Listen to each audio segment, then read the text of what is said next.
Let me tell you, I never thought my life would turn into a running battle with the self-appointed queen of the HOA. But you want a story. Pull up a chair.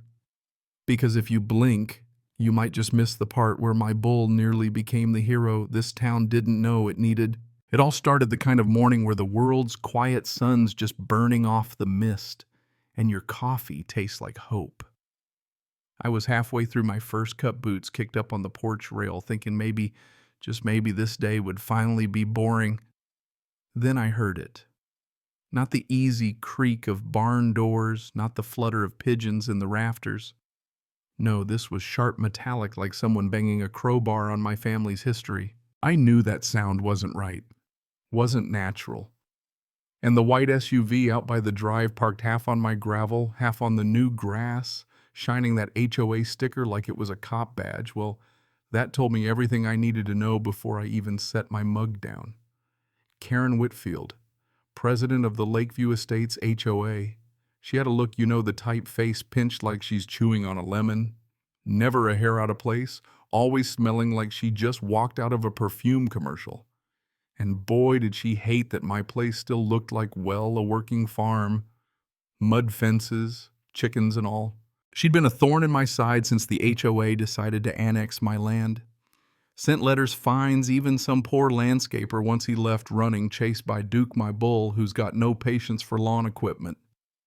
But this wasn't a paper-waving sidewalk argument day. Nah, Karen had crossed the line right into my barn high heels and the straw designer coat dusted with the real world. Her voice echoed off the old wood. "This is disgusting! Filthy!" I almost laughed. She looked like she'd stepped onto the set of a reality show, phone in one hand, the other waving around like she was going to exercise my hay bales.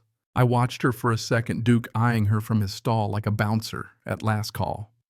I leaned on the door, said Morning Karen. "You lost?" She spun so fast, she almost lost a shoe. "You can't keep trespassing livestock this close to the HOA perimeter," she snapped, straightening her coat like she owned the whole county. Article 6. Section 4 prohibits barn structures and large animals. Karen, I cut in. This barn's been here since '47. Your rules don't reach that far back. She bristled, swore she'd sent me official notice. I told her that pamphlet in my mailbox wasn't legal, it was just litter. Now, if you've ever met a true HOA lifer, back down ain't in their vocabulary. Karen's face went red, voice rising. You think you're clever, but you can't ignore community rules. We're improving property values for everyone. Behind her, Duke shifted and snorted, and she froze mid-rant. What is that? That's Duke, I said, patting his nose. He doesn't like uninvited guests. She recoiled, shrieking about aggressive animals and code violations, waving her phone for evidence. You could report me, I told her, but you'll have to explain breaking into my barn. That put the fear in her, if only for a second. She doubled down. Probable cause to inspect, she barked, but the only thing probable was she'd lose a shoe.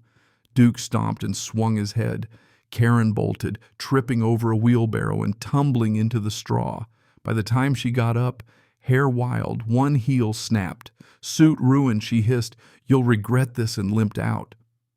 Her SUV spun gravel all the way to the road, perfume and outrage trailing behind. I should have known better than to think that was the end. Next morning, I get a notice of non-compliance, hand-delivered, $10,000 fine for unauthorized agricultural activity. I nearly choked on my coffee. Drove the notice straight to Sheriff Dalton, who just laughed, shook his head, and promised to talk to her. You'd think a warning from the law would cool her jets, but not Karen. 2 days later, she's back, this time with a clipboard and a guy in a cheap suit holding a tape measure, looking like he lost a bet. They're bickering by the fence when I stroll up.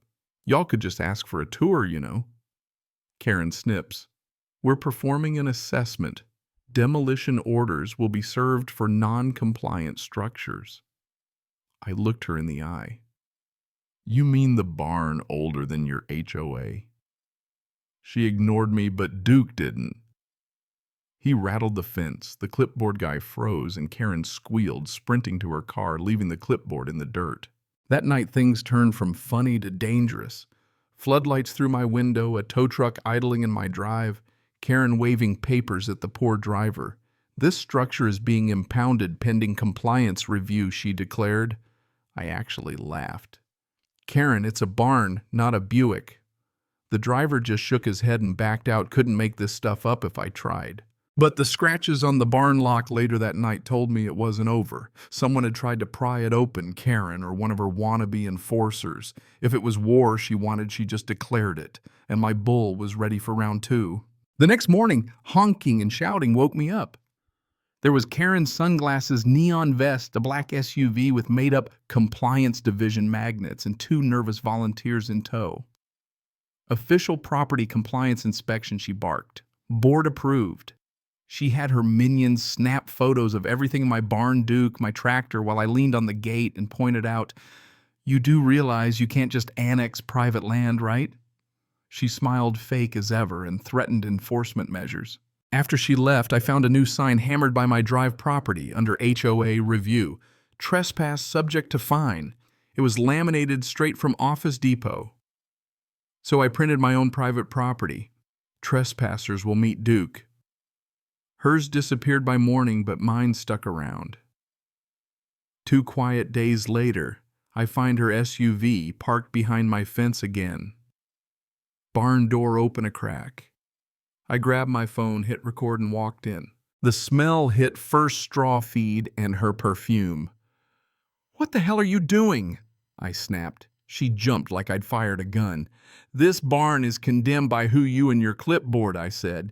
"You got a restraining order coming if you don't leave." Duke was eyeing her, head lowered, looking every bit the threat. She tried to film, but when Duke pounded his stall, she shrieked and tripped again, face full of straw. "Call him off," she screamed. "He's not a dog, Karen. Maybe move slower." Sudden movements make him curious. She bolted out, designer coat ripped, and that night someone slashed my fence wire. Clean cuts too neat for coyotes. I called Dalton, installed trail cams, and let her know I wasn't playing games. 3 nights later, my phone pinged a midnight motion alert, headlights on the barn. I watched Karen cut the lock and slip inside, flashlight in hand. I called Dalton, but couldn't help myself. I headed out. When I got there, Duke had her cornered Karen clinging to a post, screaming her lungs out. Dalton pulled up, saw the mess, and deadpanned. Well, I'll be damned. Karen tried to accuse me, but Dalton just shook his head. Trespassing was on her, not me. You'd think getting dragged out of a barn by the sheriff would be enough. Nope. Next day, flyers popped up, dangerous livestock, safety hazard. Grainy photo of Duke mid-snort, aggressive bull loose near residential zone. I put up my own flyers. Dangerous trespasser, HOA president loose in area, with a still of Karen sneaking into my barn at midnight. Neighbors loved it, half thought I was joking, the other half just wanted her gone. But Karen wasn't done. She filed a formal complaint with the county, animal endangerment, blight, you name it. The county inspector came out, fed Duke a carrot, and left laughing. "You're clear," she said, shaking her head. The HOA called a special meeting, removal of livestock hazards. I showed up Karen at the front like she was running for Congress. "We're here to address a serious safety issue endangering our neighborhood," she announced. I raised my hand. "You mean your inability to stay off private land?" The room laughed, some clapped. Karen fumed. When neighbors called her out for trespassing, she melted down and stormed out. That's when I knew the neighborhood was turning. But humiliation doesn't slow down people like Karen. That night, 2 goons in hoodies dumped garbage behind my barn, snapped photos, tried to frame me for code violations. My cameras caught the whole thing. One was her own volunteer. Dalton filed charges, finally, something that stuck. For the first time, Karen's glare wasn't righteous. It was scared. Then escalation. Rainy morning, I wake to find HOA menace spray painted across my barn. Trail cam shows Karen rain poncho and all doing it herself. Dalton saw the footage, said he'd push for an arrest, but warned me to stay calm. But calm had left the building. 2 nights later, someone tried to cut my electric fence. Her assistant with the tape measure caught on camera. Dalton added conspiracy to the charges, but Karen still thought she was untouchable. I'm the HOA president. I have jurisdiction here. Dalton just shook his head. Not on private land, you don't. The last straw came when Duke disappeared. I found the gate busted, tire tracks in the mud. Searched half the county before a farmer called you missing a big Red Bull. Duke was found muddy, but fine. Karen tried to spin it, telling everyone I staged the whole thing, but the videos were already viral. When I confronted her, she begged me to take down the footage. You broke into my barn. You vandalized my property. You kidnapped my bull. She cried, threatened to sue, but everyone saw through her. The county finally charged her trespassing, vandalism, conspiracy, but she kept coming, calling for hearings, demanding my barn be condemned. I showed up with every report, photo, camera clip. The board ruled in my favor and referred Karen for prosecution. That broke her. She tried one last desperate stunt, showed up in the night gas can and lighter in hand. I stopped her before she could light it. Dalton cuffed her and she finally disappeared from Lakeview. After that, it was like a spell broke. Neighbors stopped by, not to complain, but to thank me. Karen's house went up for sale. HOA dissolved. Peace, well, peace mostly returned. Except for the night, a strange letter came. Check the barn. A hooded figure tried sneaking around, but I'd learned.